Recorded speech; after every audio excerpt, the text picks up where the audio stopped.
Kuba küçələrində bu köhnə sovet maşınları hələ də işləyir. Onlar təkcə nəqliyyat vasitəsi deyil, həm də sosializmin izidir. Sosializm xalqın istehsal vasitələrinə sahib olduğu, hamının bərabər imkanlara malik olması ideyasıdır.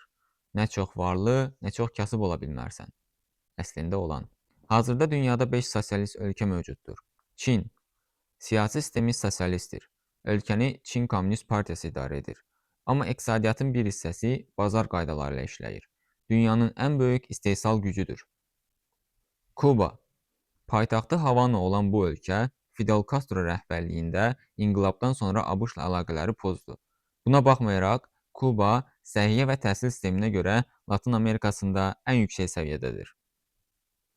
Vyetnam. Fransa və ABŞ-a qarşı uzun müharibələrdən sonra Vyetnam birləşərək vahid sosial dövlət oldu. Son illərdə isə Vyetnam Asiyanın sürətlə inkişaf edən ölkələrindən biridir. Laos. Dənizə çıxışı olmayan bu ölkə Vyetnam müharibəsi dövründə ən çox bombalanan ölkədir. Əsas gəliri isə turizm və hidroenerjidəndir. Şimali Koreya. Özünə xas sosializm formasını tətbiq edir. Tam müstəqillik və özünə güvən. Dünyanın ən qapalı ölkəsidir. Xarici internet və azad media yoxdur.